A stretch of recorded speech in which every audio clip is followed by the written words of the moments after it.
Oi, oi, bom dia, boa tarde, boa noite. Eu sou a Patrícia Lacerda, aqui do canal Find Out Lawyers.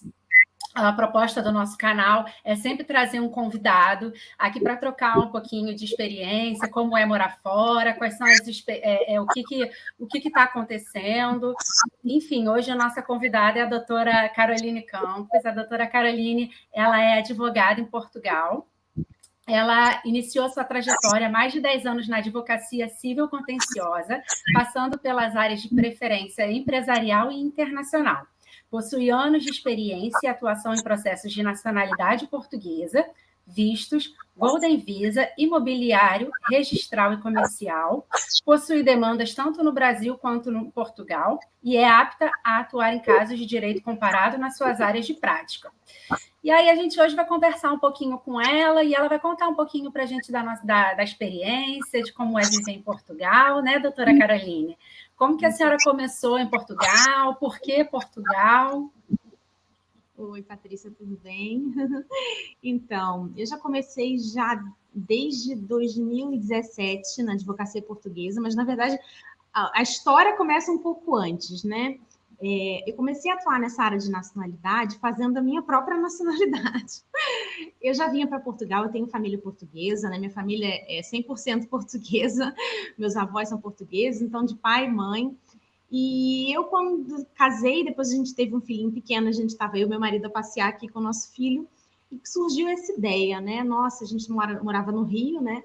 E a gente viu, assim, a segurança, a liberdade que o nosso filho teve aqui, né? Nesses breves momentos que a gente passou de férias. E surgiu aquela ideia, né? Por que não morar em Portugal? Né? A tua família é toda portuguesa, a família dele é italiana, então por que a gente não faz isso, né? E aquilo se tornou meio que um projeto de vida, literalmente, né? E hoje eu vejo ajudando pessoas a tornar esse o projeto da vida delas, né? Então eu comecei a fazer a do meu pai, a da minha mãe, não é? E depois, aí sempre tem o tio interessado, a tia, o primo, os primos, os filhos dos primos, os amigos dos primos, e aquela coisa foi crescendo, crescendo, crescendo. Tinha escritório no Rio de Janeiro, né, que fazia esses processos também, né, de nacionalidade, também trabalhava com vistos, e aquilo começou realmente, efetivamente, a crescer, e a trajetória toda se ampliou quando eu vim morar mesmo em Portugal. Eu continuei nessa área da nacionalidade, não é? E continuo até hoje. E atuo também no Brasil, né? Sou advogada em Portugal, mas também sou advogada no Brasil, né? E hoje, com o processo eletrônico, é tudo muito facilitado, né? E especialmente hoje aqui, pelo menos no Rio, a gente tem essa opção de a gente protocolar ali uma ação e fazer tudo online, né? Sim, com certeza. Facilita bastante. Isso, apesar das várias plataformas lá, né? PJE, plataformas específicas, a gente se vira, né? E aqui também, nós temos também processo eletrônico em Portugal, também é super, super simples, né? Não é tão assim, é diferente, né? Claro, né? Óbvio. E eu tive aqui de amiga para me ajudar a atuar na justiça aqui. Mas essa área de nacionalidade, de visto, é uma área mais extrajudicial, né? Então, com toda a experiência que eu já tenho desses anos todos, né? Posso dizer que é um pouco mais fácil do que efetivamente o contencioso aqui, porque a gente acha que é muito parecido, mas mesmo tem grandes diferenças, e é tudo mesmo uma prática do dia a dia, não é? Eu faço também, mas hoje a minha preferência é fazer mesmo o que eu já conheço, né? Que é mesmo nacionalidade, que eu já estou há muitos anos, e vistos estrangeiros, enfim, abertura de empresas para quem está fora e quer, até mesmo dentro da modalidade do visto, né? De empreendedor, para quem quer abrir uma empresa e vir para Portugal, também é possível, também faço todo esse serviço. Oferecer assessoria para quem é aposentado também no Brasil ou é portador de rendimentos e quer vir morar em Portugal, com segurança mesmo, a gente solicita o visto no estrangeiro para a pessoa vir para cá legalmente, né, morar. Legal. Né, sempre aparece uma outra ação judicial e a gente faz em parceria com outros colegas, não é? Colegas portugueses também, e eu tenho grandes amigos aqui e gosto muito de morar aqui. Ai, que bacana, doutora. E me conta, assim, quem está querendo iniciar esse processo de cidadania portuguesa, o que ela deve fazer, como que ela deve começar? Qual é o primeiro passo de tudo? Então, aí depende se a pessoa é neta ou se a pessoa é filha, né? A gente está a falar aí de uma nacionalidade originária, claro, né? Para quem está aí morar fora, que busca nacionalidade, geralmente são casos de nacionalidade originária, né? Que é transmitida pelo sangue, né? Então, se é filho ou se é neto, o primeiro passo é a gente achar a certidão do português. né? A certidão de portuguesa que nascida em Portugal, que pode ser de nascimento ou uma certidão de batismo, se for anterior a 1911, está aí nos arquivos distritais, é mesmo fazer uma busca, se a pessoa não souber. Se a pessoa souber o local exato do nascimento, a gente ainda consegue fazer essa busca com um pouco mais de facilidade, né? E se for depois de 1911, ela é nas conservatórias do Registro Civil. Nem tudo está absolutamente informatizado, integrado nas centrais, mas é possível que esteja. Então, a gente sempre faz ali uma pesquisa, não é? Entra em contato com as centrais para ver se, de repente, aquele assento foi informatizado já ou não. Caso ainda não tenha sido, aí volta para o local do nascimento, né? A gente tem que buscar exatamente naquele concelho, que é a cidade onde a pessoa nasceu, se consta ali o registro daquela pessoa, e achando, aí fica um pouco mais fácil. Aí a gente parte para analisar a certidão do filho, ou do neto e do filho, se for o caso de ser nacionalidade para neto, né, para analisar o estabelecimento da filiação, porque tem que se dar de acordo com a legislação portuguesa. Perfeito. E aí, se a pessoa não sabe nada, ela procura os seus serviços, a doutora ajuda a fazer toda essa procura de documentos? Ajuda, ajuda. Agora, quanto mais informações tiver, acaba sendo um pouco mais fácil, não é? Quanto menos informações, não é impossível, mas fica sendo mais difícil, óbvio, né? Porque às vezes também os nomes são muito comuns, né? E procurar em Portugal inteiro é um pouco mais difícil. Quando a gente tem minimamente ali a indicação do local, né? A não ser que o nome da pessoa seja assim, muito diferente. Já aconteceu, né? De eu pegar uma pessoa que não, uma cliente que não sabia absolutamente nada, nada. Ela só tinha o mesmo nome dos dois. Dos avós, porque os dois eram portugueses. E aí, eu juntando ali nos portais de busca, né, de certidões antigas, eu coloquei o nome de ambos e consegui achar uma certidão de casamento deles. E aí achamos tudo, ela achou até os parentes ainda que moravam cá, começou a entrar em contato com os parentes. Que legal. Muito bacana, muito bacana. E hoje em dia, assim, muita gente se diz qualificada para fazer esse tipo de serviço, né, doutora? E não tem a aptidão necessária para poder entrar com um processo. E é muito mais indicado você entrar com um advogado do que entrar com algum despachante ou alguém que realmente não tenha não seja legalizado para trabalhar com isso em Portugal. Você pode explicar um pouquinho para a gente o que acontece se a pessoa entrar numa furada, entrar com alguém assim que realmente ela não tenha poderes para poder ajudar, auxiliá-la nesse processo de cidadania? Exatamente, Patrícia, foi bom você ter dado esse alerta. Aqui em Portugal é crime de procuradoria ilícita não poder representar esses clientes, não ter esses poderes para representar, porque só os advogados podem representar os clientes, são atos próprios da advocacia, representá-los perante os conservatórios para processos de nacionalidade. Agora, é claro que às vezes acontece de você representar um parente, isso é uma coisa eventual, quando você tem um interesse próprio. Agora, quando você não tem um interesse próprio e você está fazendo isso a título lucrativo, aí, nesse caso, entra no crime da procuradoria ilícita, né? Já me perguntaram isso, às vezes a pessoa está até desesperada, né? Nossa, mas eu entrei como procuradora do meu primo naquele caso, agora eu estou até com medo. Não, se você não está a fazer isso de uma forma habitual, não é? Você não está a lucrar nada. Na verdade, você efetivamente foi ajudar o seu parente. Até considero que você tem ali um interesse próprio, na verdade, até um parente seu e você não está ganhando nada. Agora, nesses casos em que as pessoas entram, não é cobrando serviços e não são advogados, isso sim é um crime, e isso tem muito, infelizmente, agora no Brasil, né, com a popularidade aí, dessa questão das nacionalidades estrangeiras e tudo, mas realmente não é possível. Infelizmente, o que a gente vê muito no dia a dia são pessoas que têm processos à metade, que têm alguma exigência e que foram completamente abandonados, porque a partir de então, a pessoa não pode mais responder.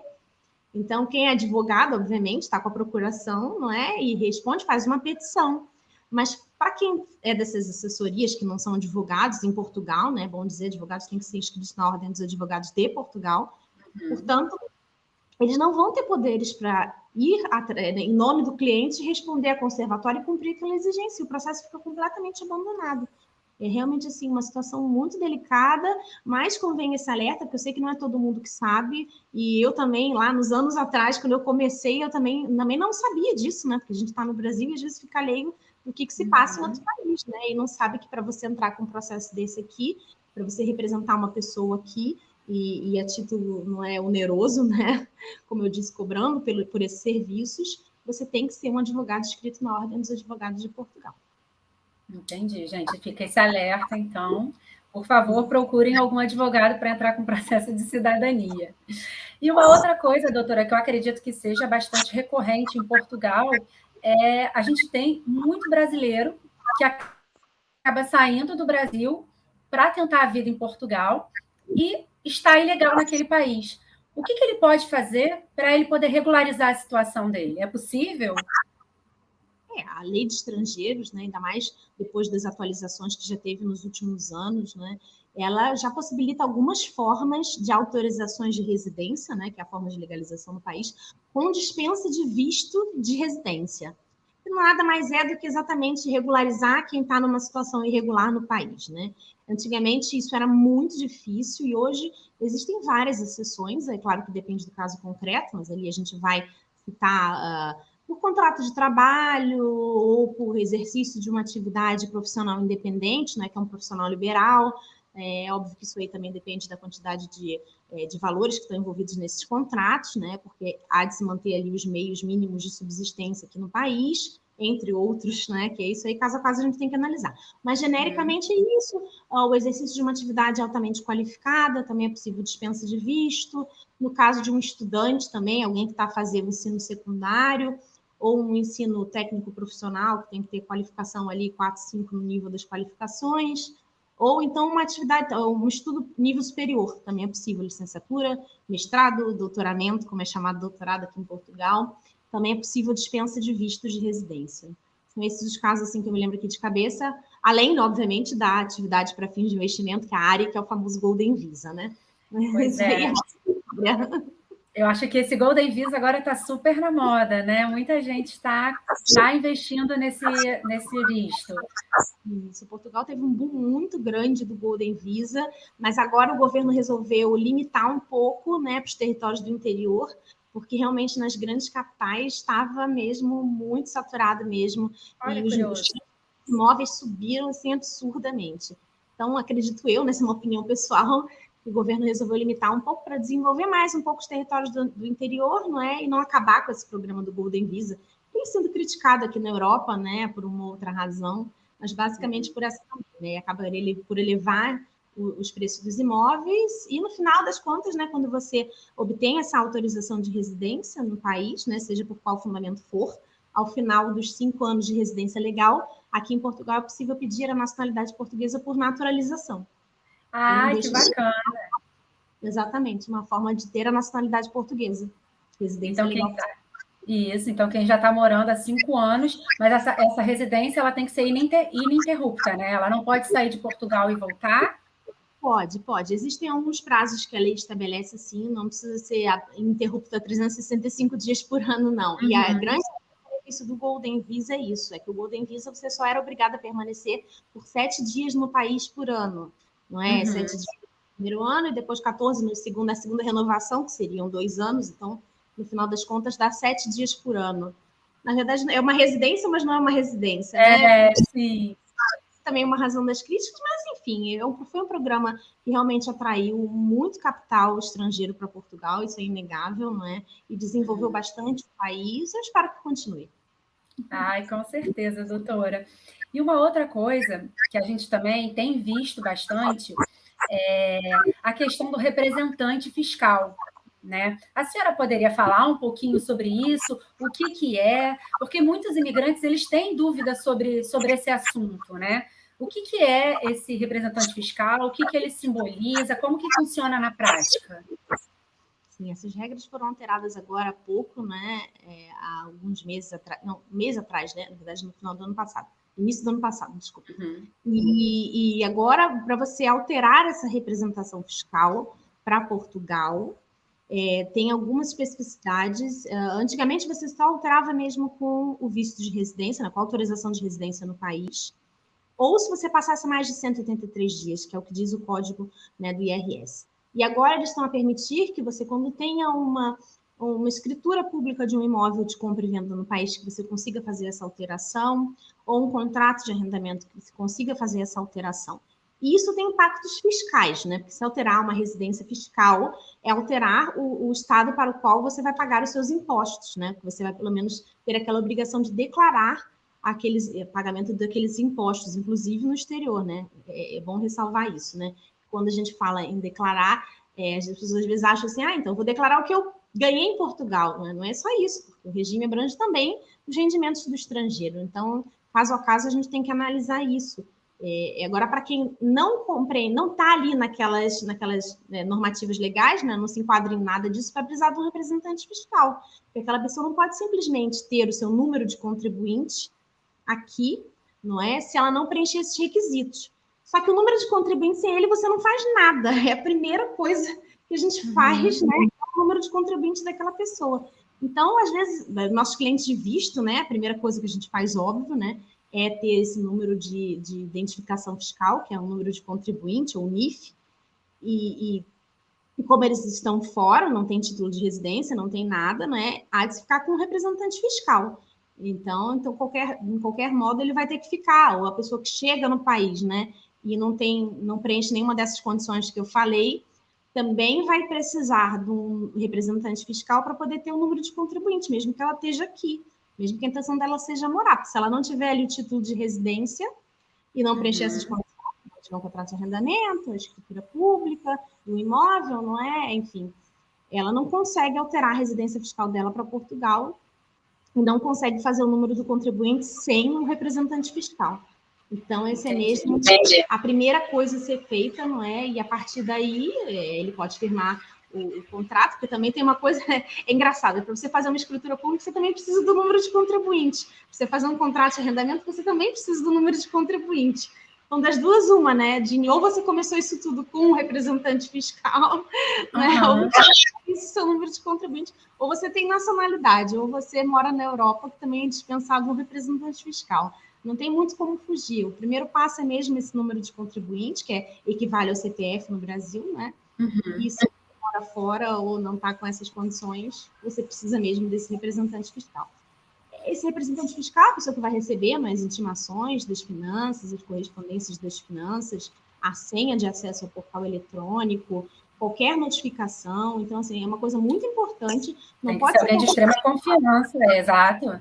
Com certeza. Eu já peguei casos de pessoas que estavam desesperadas porque fizeram com qualquer um e depois, cadê o representante? Estava a precisar resolver situações nas finanças e não tinha com quem, porque o representante fiscal já não atendia mais, a pessoa já não sabia mais. Meu Deus, e o que fazer nesse caso? Tem que trocar a representação fiscal. Aí sim, o novo representante fiscal que vai passar a receber, que aí vai poder dar andamento, dar seguimento ali e atender aquela pessoa, né? Por isso é importante que seja alguém que efetivamente você tenha confiança, e é melhor que seja alguém que conheça da legislação, seja um advogado, seja um solicitador, porque aqui em Portugal é dividido, né? Ou seja um contabilista, que é o contador também, porque são pessoas que entendem, né, que vão poder te auxiliar a como fazer de uma forma correta, né, os recibos verdes, para quem passa recibos verdes, que são os profissionais liberais, né, quem atua ali com uma atividade independente, até como fazer da melhor forma para não ter depois uma autuação das finanças para pagamento de algum imposto, ou que deixou de declarar alguma coisa. É importante a gente seguir, né, as coisas da forma correta e se orientar sempre por pessoas que efetivamente entendem do assunto, né? Com certeza. Por isso mesmo, gente, qualquer dúvida, a doutora Caroline Campos, ela está lá no nosso perfil do Find Out Lawyers. Se vocês tiverem qualquer dúvida, pode entrar em contato com ela, que ela vai esclarecer, né, doutora? E eu tenho uma outra dúvida, que eu tenho certeza que é a dúvida de muitos brasileiros. O brasileiro que não possui uma cidadania e ele tem medo de e não quer entrar ilegal no país. Ele quer começar uma vida lá fora. É possível ele iniciar esse processo de visto estando no Brasil ou somente quando ele ingressa em Portugal? Como que funciona isso? Então, Patrícia, o visto, ele é exatamente dado no estrangeiro. Em Portugal, a gente obtém a autorização de residência. O visto serve para você entrar em Portugal. E se a sua finalidade é residir, então você tem que solicitar no consulado, não é, ou na embaixada, porque não são todos os países que têm consulados, às vezes são situações nas embaixadas no exterior, esse visto de residência. E ele tem várias finalidades. A legislação portuguesa é bem ampla, não é, em termos de visto. Pode ser para fins de estudo, pode ser para fins de trabalho, com um contrato ou uma promessa de contrato de trabalho, diferente, obviamente, os requisitos da lei. Pode ser, como eu falei, por exercício de uma atividade profissional independente. Pode ser por portadores de rendimentos próprios, sejam eles aluguéis, quem vive de rendimentos financeiros, para quem é aposentado, ou mesmo para quem tem rendas, não é, variadas de um contrato, mas que não seja aqui em Portugal, que seja mesmo no Brasil, não é, que a gente fala muito, né, dos nômades digitais, né, são pessoas que têm ali contratos, né, que às vezes até com o mundo todo, né, e recebem ali valores, e tem como comprovar esses recebimentos, mas não em território português, né? E não entraria naquele visto do profissional independente. Na verdade, é uma pessoa mesmo que tem rendimentos próprios. Também os religiosos também entraria nesse mesmo visto D7. Para quem estuda, aí eu falei estudante do ensino secundário, ou ensino preenchidas essas condições, né, das qualificações. Um estudante do ensino superior, licenciatura, mestrado, doutoramento, reagrupamento familiar, né? E nesse caso, um portador titular dos outros vistos, que vai reagrupar a família. Bom, basicamente é isso, Patrícia. Então, eu acho que a gente compreende ali uma gama bem grande. Uma gama grande, com certeza. Conversar, de ver se se enquadra na legislação, em relação a valores, a rendimentos, enfim, as especificidades de cada um. Sim. Bom, gente, foi muito bom conversar com a doutora Caroline. Eu queria muito agradecer a doutora pela sua disponibilidade, por estar aqui esclarecendo algumas dúvidas. Vou deixar esse espaço aqui para você fazer a divulgação das suas redes sociais. Quem quiser entrar em contato com a doutora, como é que pode fazer?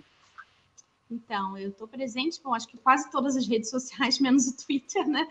Tem um canal no YouTube, no Instagram, no Facebook, é conexão.brasil-portugal-europa. Em todas elas é o mesmo. A página é www.carolinecamposadvogada.pt. Meu telefone está lá também, tem link em todas as redes sociais para entrar em contato, direto pelo WhatsApp. Basicamente é isso. Olha, para quem quiser mesmo efetivamente morar em Portugal, fazer as coisas assim do jeito correto, ou ter sua nacionalidade portuguesa, abrir uma empresa, comprar um imóvel, estamos à disposição. Obrigada, doutora Caroline. Até a próxima. Obrigada, Patrícia. Eu que agradeço aí o convite. Tchau, tchau.